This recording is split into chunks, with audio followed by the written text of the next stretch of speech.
Season Pass, sponsored by City National Bank, starts now. Good evening and welcome into Season Pass. I'm your host, Brian Cunningham. The next half hour, a full recap from Week 4 of the 2024 high school football season with highlights and scores from all around the Concho Valley. Plus, we're going to check in on Angelo State athletics, as well as a look around the country at what is making top stories in sports from this past week. Let's get started in our very own backyard with the Central Bobcats. They entered this week 1-2 to start the season. Central at home the next 2 weeks, looking to keep the wins rolling after getting their first one last week. Can't ask for a better start. 2 plays in, Gabriel Rodriguez with the pick all the way inside the Tigers' 5-yard line to set up Central in great field position. It's going to lead to this play right here, a jet pass. It works in college football 25, and it's going to work for the Bobcats last Friday evening. Jimmy Edwards to the outside puts the Cats up 7-0. After a 4th down conversion by Central, the Cats are going to cap off another drive, finding pay dirt. Squeaky in from a few yards out, 13-0. Second quarter now, Bobcats add to their lead. Squeaky to the air, and everyone's favorite Jimmy Edwards is going to tiptoe down the sidelines, using his speed to the end zone, make that 23-0 for CHS. Central gets their first home win of the season, 33-8. We now take you to Lakeview. Coming off their first win last week, they traveled to Lubbock on Thursday night to face the Westerners, with the Chiefs quarterback Chris Alviso entering his 3rd week as the starter. Lakeview entering 1-2 on the season. The Westerners 2-1. Alviso is going to hit a wide open Francisco Rodriguez in the end zone to get the Chiefs on the board. And the Chiefs defense is going to pick up right where they left off last week, forcing a turnover here deep in Westerners territory. However, the Chiefs unable to make Lubbock pay on the ensuing drive. A little later in the first, Lubbock is going to find the end zone, and the Chiefs are going to fall Thursday night, 31-13. They travel next week to Levelland. TLCA San Angelo traveled to face the Hyde Park Panthers last Friday night. These two teams, they faced off against one another for their first ever meeting. The Eagles entered this game 0-3, looking for that first win. The Panthers 1-1 on the year, and the Eagles are going to fall 56-6, moving to 0-4 on the season. Grape Creek traveled to the Colorado City Wolves for a matchup that has not happened since 2011. Grape Creek entered this game 1-2 on the season. The Wolves 0-3 and hold the overall series record at 8-2. The Eagles fall, giving the Wolves their first win of the year, unfortunately. Now Grape Creek sits at 1-3. Back at home again for their 3rd consecutive week, the 9-ranked Wall Hawks played host to the Monaghan Lobos last Friday night. Wall entered this matchup 2-1 on the season. Like we said, they've been at home every week. The Lobos 1-2, and it was all Wall first half, just same as last week. Landon York drops back, fade to the end zone. Evan Bailey puts them up 6-0 to start. 2 possessions later, Wall still driving down the field. Shotgun snap, Landon York with another quick throw to Reed Robertson. 12-0 in the first. Second quarter winding down, 2nd and goal. Hagan Barbie punches his way through the end zone, a commanding 20-0 lead going into halftime after the 2-point. And the Hawks take care of business again at home with another close one, 27-20, moving to 3-1 on the season. The Brady Bulldogs traveled to face the unbeaten Ballinger Bearcats, a meeting that has happened for 7 years in a row and 95 total meetings all time. Brady winning these last 3. The Bearcats lead this series overall 59-35-1, and Brady enters this game 2-1 on the year, and the Bulldogs are going to move to 3-1 on the year after the 20-0 shutout. Coming up next on Season Pass, we're going to continue our coverage of high school football across the Concho Valley. Class 2A is up next when we return with 3 Concho Valley teams facing off against one another. Don't go anywhere. This is Season Pass.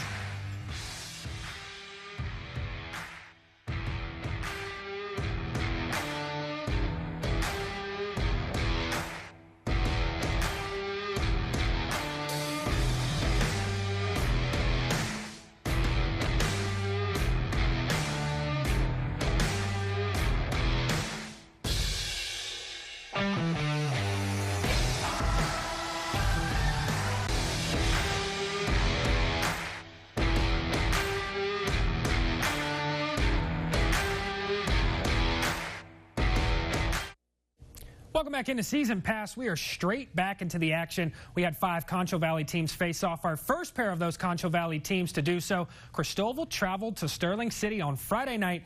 The Eagles are going to enter this game 2-1 on the season. Cristobal looking for that first win. Cougars have the ball first, but the drive would stall out. Both offenses struggling to get going. Second quarter, Cougars have the ball. Again, they recovered their own fumble this time.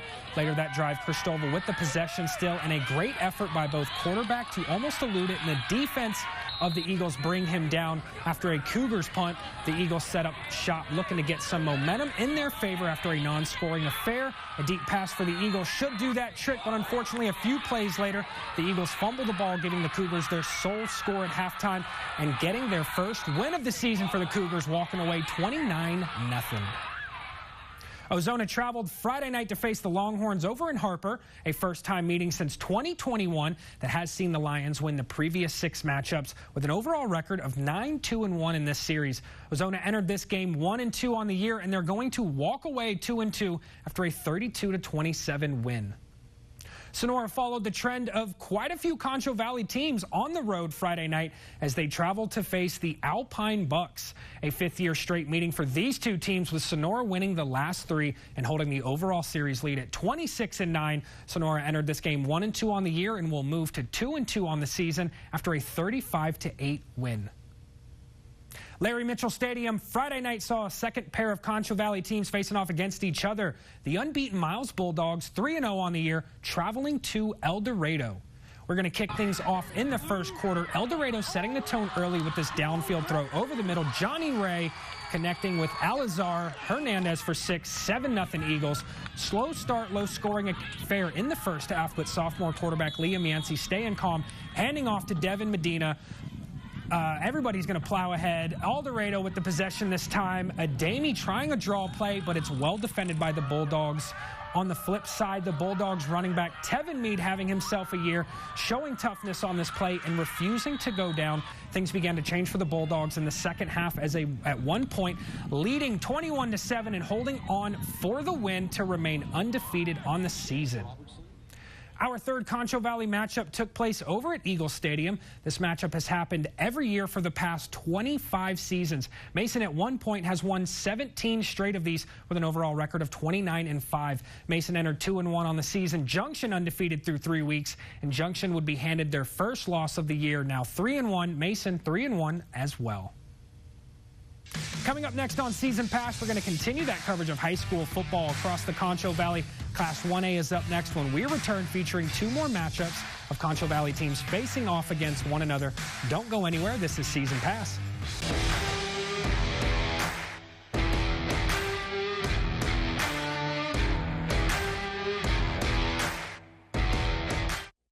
Welcome back into Season Pass. We're only halfway done, but we still have a lot to cover here. Another pair of Concho Valley teams faced off again on Friday night, and if you're keeping track, that is the 4th of the 5th Concho Valley matchup. Robert Lee played host to the Blackwell Hornets. Robert Lee is going to enter this game 1-2 with Blackwell 0-3, looking for win number 1 on the season. Robert Lee came in winning the last 2 in the series. Could they extend tonight? Robert Lee's opening drive is going to be capped off by Brennan Sherwood setting the tone early. Robert Lee wasting no time, up 8-0 early in this matchup. Still in the first, the Steers dominating this one. Sherwood connecting this time with a wide open Nate Samaniago for the score, 16-0 Steers. Next, on the ensuing kickoff, the Steers once again score in the blink of an eye on a fumble recovery for a touchdown scored by Levi Bailey. And still in the first quarter, just over 2 minutes remaining, the Hornets finally find the end zone on a 4th and goal. Play-action touchdown, Braden Claiborne to Jacob Rivera, and it was all Steers tonight. Robert Lee cruising to a dominant 76-24 via mercy rule. Erie and County traveled to the Garden City to take on the Bearcats last Friday night. This matchup, it has happened every year since 2003, with the Hornets winning the last 2 and holding the overall series lead at 18-5. The Hornets entered this game 1-2 on the year, and they're going to walk away with a close victory, 44-40, now 2-2 on the season. Continuing with Class A, Very Best stayed home this week, hosting the Baird Bears, who came to town, a 3rd straight meeting for these 2 teams in this matchup. Very Best is going to enter this game 2-0 on the season, looking to continue that trend Baird is the one who won last year's matchup. First quarter quickly 8-0 in favor of the Falcons, and heading to that 9:07 mark in the second quarter, Very Best is going to add points on the board. Navidad pitching it to running back Bryce Martin, who takes it to the end zone. 16-0 Very Best. Baird trying to make something happen on often, but it's Natividad again jarring the ball loose, picked up by Colton Schwartz. Still second quarter, wouldn't you know it, and Schwartz continuing to make an impact, this time with a receiving touchdown from Martin. 24-0 Falcons, and it was all Very Best tonight. The Falcons continue to dominate. Final score 75-30. Water Valley played host to the Buena Vista Longhorns for their first time ever meeting between these two teams on Friday night. The Longhorns entered this game 3-0 on the season, with Water Valley 2-1 on the year, looking to add that first loss to the Longhorns schedule. And the Wildcats could unfortunately not upset the Longhorns. Final score 54-52. Wildcats now 2-2. Paint Rock played host last Friday night to the Rising Star Wildcats, a third straight year meeting between these two teams. The Wildcats winning the last two matchups and holding that overall series lead. 5-1, Paint Rock still looking for that first win, falling to the Wildcats. The Indians still looking for win number one, 52-32. Over at Stevenson Field, our fifth and final Concho Valley matchup took place last Friday night, if you were keeping track. The Brant Longhorns played host to the Menard Yellow Jackets. Brant holds the series record at 14-13-1. Both teams entered this game looking for win number 2 on each other's schedule. This Concho Valley matchup was all Menard from the start. The Yellow Jackets up 6-0 thanks to Jaden Payton. A few drives later, a nifty play action fake toss, and Logan Powell is going to find a wide open Colby Powell for the walk-in touchdown. Picking it up now in the second quarter, another play action fake, and yet again it's Powell finding Powell for the easy score on the rollout. Brant with the ball this drive, and a dropped pitch is going to result in another score again. And if you guessed if Powell was going to score, well, the odds were definitely in your favor. 27-0 at halftime, and the Yellow Jackets win this one 47-18.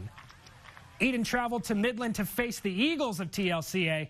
And in the second consecutive year, these two teams have met, Eden winning last year's matchup 32-26. Eden enters this game 1-1 on the year and wins in a commanding shutout score 62-0. Coming up next on Season Pass, Angelo State Athletics is up next. I'll have the latest scores and highlights when we return.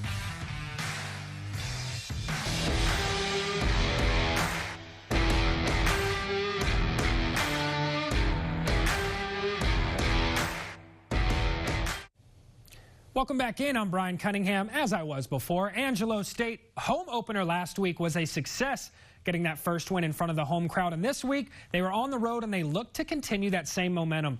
The Rams are back on the road again this week to face the Western New Mexico Mustangs. The Rams have dominated this series, winning the past 6 matchups, averaging 42 points all-time against Western New Mexico, and even scoring 50-plus points in each of the last 3 contests, while holding the Mustangs to nearly 11 points per game in this series. And the Rams are going to add another win to this series, 21-0 last night, 2-2 on the year. The Rams are on a bye week next week. We're going to transition to the Bells, who played again at home last night in front of an amazing crowd here at the Concho Valley. Over at LeGrand Stadium, the Regis Rangers came to town looking for win number 1, and the Bells, they were looking to prevent this. We picked things up in the second half after a scoreless first. The Rangers are going to knock this one out of bounds, and it's going to set up a nifty throw here by Emily Thames. Unfortunately, this kick is going to be a little bit wide for the Bells, but a few minutes later, Sinai Stewart with another free kick. And again, this one, same result, just slightly missed. A few possessions later, Stewart again with the dribble. Tension's getting a little high here as the time winds down. And it's going to set up one more free kick for Stewart to the middle, well defended by the Rangers. One last shot attempt and a deflection is going to take this one slightly off the mark. And the Bells and Rangers end this one in a draw. The Bells back at home again next week. Staying with the Bells for a third home game in a 4-game stretch. The Bells have the Texas Women's University coming to town next weekend. The Bells enter this contest 2-1-1 on the season. With the Pioneers, the Bells have had full control of this matchup all time, for the most part, at 14-7-1 overall, winning the previous 4 matchups and 7-1 at home in this series. And again, we're going to stay with the Bells, but we're going to go back to the court. Last Friday night saw a major upset. We have to tell you about. The Bells beat the number 3 ranked in the nation, the Lady Buffs of West Texas A&M. The Bells started out strong, winning set 1 before dropping number 2, but would walk away victorious after winning the 3rd and 4th set. The Bells are now 10-1 in the Lone Star Conference, with conference play for them starting next weekend, both Friday and Saturday. We're going to transition out to the NFL, where everyone's favorite Mickey Spagnola has his post-game wrap-up for the Cowboys versus the Ravens. Mickey. With 10:41 left to play in this Cowboys game with the Baltimore Ravens here at AT&T Stadium on Sunday, the Cowboys were trailing 28-6. They ended up giving up 274 yards rushing. They gave up 456 yards of total offense. But with just more than 2 minutes to play, Mike McCarthy, the Cowboys head coach, at the end said, "We had a chance." You had a chance. Well, of all things, the Cowboys scored 19 consecutive points and came within 28-25 at that point in the game. They needed to make one more stop on 3rd and 6 to have an opportunity to get one more possession to either tie the game or win the game. They didn't make it, and they end up losing 28-25 here in a game that they were getting wiped out for almost 3.5 quarters before they made a valiant comeback in the end. But in the end, it wasn't enough. The Cowboys drop to 1-2 and have to turn around quickly to play the New York Giants on Thursday. For the Silver Star Nation, I'm Mickey Spagnola right here at AT&T Stadium. The baseball world was on their feet this past week as Shohei Ohtani reached a new milestone in baseball history. Adam Yamaguchi has that story. On a 1-2, Ohtani. What happened in Miami was more than a milestone. Back it goes! Gone! It was a phenomenon. One-of-a-kind player! One-of-a-kind season! Shohei Ohtani hit his 50th home run and stole his 50th base, something no major leaguer has ever done, in one of the best single-game performances in baseball history. The greatest in other sports, LeBron James, Patrick Mahomes, Billie Jean King, poured on the praise.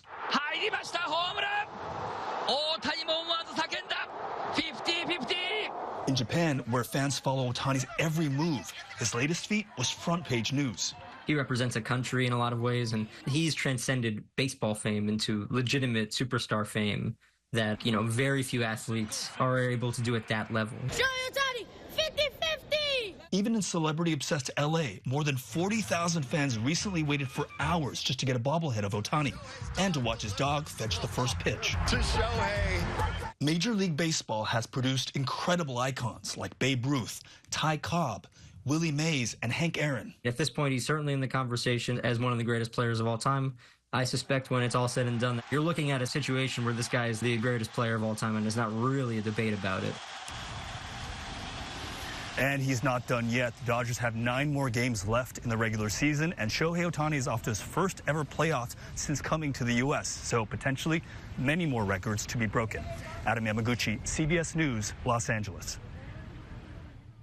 Coming up next on Season Pass, Texas residents prep for the famous state fair. We have that story when we return.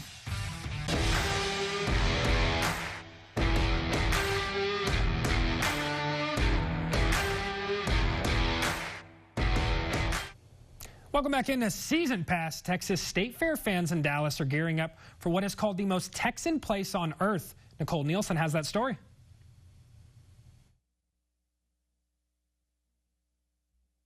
A busy day at Fair Park in Dallas. Welcome back to the most Texan place on earth. Exactly 1 week before the fair gates open. Tradition says it's Big Tex's time to shine. Big Tex weighs 26,000 pounds and to be lifted up by a giant crane over here. Crews by the dozen used cranes to lift him into Big Tex Circle, while crowds oohed and awed. I've never seen it, and I've always wanted to come, so I'm so excited. He's really big, and he's very fun. Staff says the prep for his arrival is almost as important as today itself. Team actually lays out his quite large clothes for a 55-foot cowboy, and they scrub them and get them nice and clean. All to make sure that when he gets here, he's looking his very best. This year, sporting a new Shiner belt and his traditional getup. The front looks great. Well, he's got giant hands. If you put my hand up here to it, you can see it's dwarfed a Big Texas hand. His hat is 95 gallons. But the most exciting part, bringing him to life. Crews spend the rest of the afternoon working the sound and electrical systems to make sure he's ready for his big debut next week. He can smile and talk. He can look that way. He can look that way. He can wave. He can point. Big Tex does a lot of stuff. He sure does, and he cannot wait to meet you. State Fair of Texas opens next Friday at 10 a.m., and he will be here waiting. In Dallas, Nicole Nielsen, CBS News, Texas. For this week's Player of the Week, I'm going to change things up just a little bit. I was given an insanely tough choice given some of the performances in Week 4, so I have an offensive and a defensive Player of the Week. On the defensive side of the ball, I want to shine a spotlight on Cristobal Cougars safety Tristan Alvarado, who had 3 interceptions helping the Cougars claim their first win of the season. Now, on the offensive side of the ball, I want to highlight Bryce Martin over in Very Best. The Falcons won 70-35, and Martin had himself a career day. Both of these gentlemen deserve recognition. Great job in Week 4, Bryce and Tristan. And that's going to wrap up this week's Season Pass. You can check out all of our content over on the Concho Valley homepage. You can also follow us on Twitter at KLST Sports. Make sure to use that hashtag for Season Pass to stay in the conversation. As a little recap, we have Lakeview walking away with the loss. We have Central with another win. And as always, it's never goodbye. It is just until next week. Thanks for hanging out. I'm Brian Cunningham. Good night, Concho Valley. KLST's Player of the Week is sponsored by Pack Saddle Barbecue. Thank you for watching Season Pass, sponsored by City National Bank. For more in-depth stories, scores, and highlights, head to ConchoValleyHomepage.com. Closed captioning for the hearing impaired is sponsored by the Law Office of Rick DeHoyas.